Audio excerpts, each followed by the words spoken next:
ಪೆಟ್ಟಿಗೆಗೆ ಅಂತಾರೆ ಇಂಗ್ಲೀಷ್ನಲ್ಲಿ ಬಾಕ್ಸು. ಅದೇ ರೀತಿ ನಮ್ಮ ಕಿಚ್ಚ ಸುದೀಪ್ ಅವರ ನೆಕ್ಸ್ಟ್ ಮೂವಿ ಮ್ಯಾಕ್ಸು. ಹಲೋ ಗೆಳೆಯರೆ, welcome back to my channel.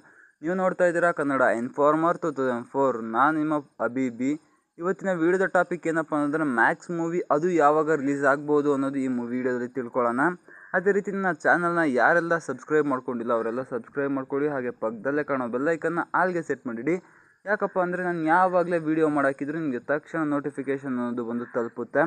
ಅದೇ ರೀತಿ ನಾವು ನೆನ್ನೆನ ವೀಡಿಯೋದಲ್ಲಿ ದರ್ಶನ್ ಅವರ ಡೆವಿಲ್ ಮೂವಿ ಬಗ್ಗೆ ತಿಳ್ಕೊಂಡ್ವಿ. ಅದೇ ರೀತಿ ಇವತ್ತು ಬಂದ್ಬಿಟ್ಟು ನಮ್ಮ ಕಿಚ್ಚ ಸುದೀಪ್ ಅವರ ಮ್ಯಾಕ್ಸ್ ಮೂವಿ ತಿಳ್ಕೊಳ್ಳೋಣ.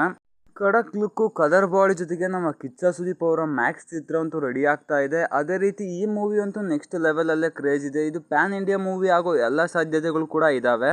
ನನ್ನ ಅಂದಾಜು ಇದು 100% ಪ್ಯಾನ್ ಇಂಡಿಯಾ ಮೂವಿ ಆಗೇ ಆಗುತ್ತೆ. ಪ್ಯಾನ್ ಇಂಡಿಯಾ ಮೂವಿ ಅಂದರೆ ನಿಮ್ಗೆ ಆಲ್ರೆಡಿ ಗೊತ್ತಿದೆ, 5 ಭಾಷೆ ಅಥವಾ 5 ಭಾಷೆಗಿಂತ ಜಾಸ್ತಿ ಮೂವಿಯನ್ನ ರಿಲೀಸ್ ಆಯಿತು ಅಂತಂದರೆ ಅದನ್ನ ಪ್ಯಾನ್ ಇಂಡಿಯಾ ಮೂವಿ ಅಂತೇಳಿ ಕರೀತಾರೆ. ಮ್ಯಾಕ್ಸ್ ಮೂವಿ ಆಲ್ರೆಡಿ ಟೀಸರ್ ಅನ್ನೋದನ್ನ ಬಿಟ್ಟು ಇಲ್ಲಿಗೆ 10 months ಹತ್ತತ್ರ ಆಗ್ತಾ ಬಂತು. ಆದರೂ ಕೂಡ ಆ ಮೂವಿದು ಇನ್ನು ಯಾವುದೇ ರೀತಿ ಇಂಟ್ ಅನ್ನೋದನ್ನ ಬಿಟ್ಕೊಟ್ಟಿಲ್ಲ. ಯಾಕೆ ಏನು ಅಂತೇಳಿ ಇನ್ನು ಯಾರಿಗೂ ಕೂಡ ಸರಿಯಾಗಿ ಗೊತ್ತಿಲ್ಲ ಅಂತ ಅಂದ್ಕೊಬೋದು. ದರ್ಶನ್ ಮತ್ತು ಸುದೀಪ್ ಅವರ 2 ಚಿತ್ರಗಳು ಒಂದೇ ದಿವಸ ರಿಲೀಸ್ ಆಗ್ಬೋದಾ ಅನ್ನೋದು ನಮ್ಮೆಲ್ಲರ ಅಭಿಪ್ರಾಯ ಆಗಿದ್ದರೆ ಅದು ಖಂಡಿತವಾಗ್ಲೂ ಸುಳ್ಳು. ಯಾಕಪ್ಪ ಅಂತಂದರೆ ಇವರಿಬ್ಬರು ಒಂದೇ ಸಮಯದಲ್ಲಿ ರಿಲೀಸ್ ಮಾಡೋಕ್ಕೆ ಸಾಧ್ಯನಿಲ್ಲ. ಯಾಕಪ್ಪ ಅಂದರೆ ಇವರಿಬ್ಬರು ಮಧ್ಯ ಫೈಟ್ ಆಗುತ್ತಿಲ್ಲ ಗೊತ್ತಿಲ್ಲ, ಆದರೆ ಫ್ಯಾನ್ಸ್ ಮಧ್ಯ ಅಂತೂ ಖಂಡಿತವಾಗ್ಲೂ ಫೈಟ್ ಆಗುತ್ತೆ. ಹಾಗಾಗಿ ಇವರಿಬ್ಬರು ಕೂಡ ಒಂದೇ ಸಲ ಬಿಡಲ್ಲ ಅಂತೇಳಿ ನಾನು ಅಂದ್ಕೊಂಡಿದ್ದೀನಿ. ನಿಮಗೇನು ಅನಿಸುತ್ತೆ ಅಂತೇಳಿ ಕೆಳಗಡೆ ಮರಿದಿರ ಕಮೆಂಟ್ ಮಾಡಿ. ಅದೇ ರೀತಿ ನೋಡೋದಾದರೆ ಮ್ಯಾಕ್ಸ್ ಚಿತ್ರ ಈಗ ಆಲ್ರೆಡಿ ಒಂದು ಟೀಸರ್ನ ಬಿಟ್ಟು ಅದು ಕೂಡ 3 or 4 million ಹತ್ತಿರ ಓಡಿದೆ. ಇದಕ್ಕೂ ಕೂಡ ಕನ್ನಡದಲ್ಲಿ ಒಳ್ಳೆ ಕ್ರೇಜ್ ಅನ್ನೋದಿದೆ. ಅದೇ ರೀತಿ ಮ್ಯಾಕ್ಸ್ ಮೂವಿಲಿ ಅವರು ನೋಡ್ಬೋದು, ಒಂದು ಹೊಸ ಲುಕ್ಕಲ್ಲೇ ಕಾಣಿಸ್ತಾ ಇದ್ದಾರೆ ಸುದೀಪ್ ಅವರು.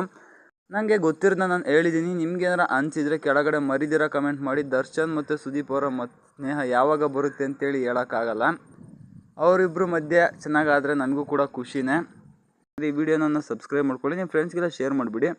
ಅದೇ ರೀತಿ ನೆಕ್ಸ್ಟ್ ವಿಡಿಯೋದಲ್ಲಿ ಸಿಗ್ತೀನಿ. ಅಲ್ಲಿವರೆಗೂ till and take care, bye bye. Next KD ಬಗ್ಗೆ ತಿಳ್ಕೊಳ್ಳೋಣ. ಬಾಯ್ ಬಾಯ್.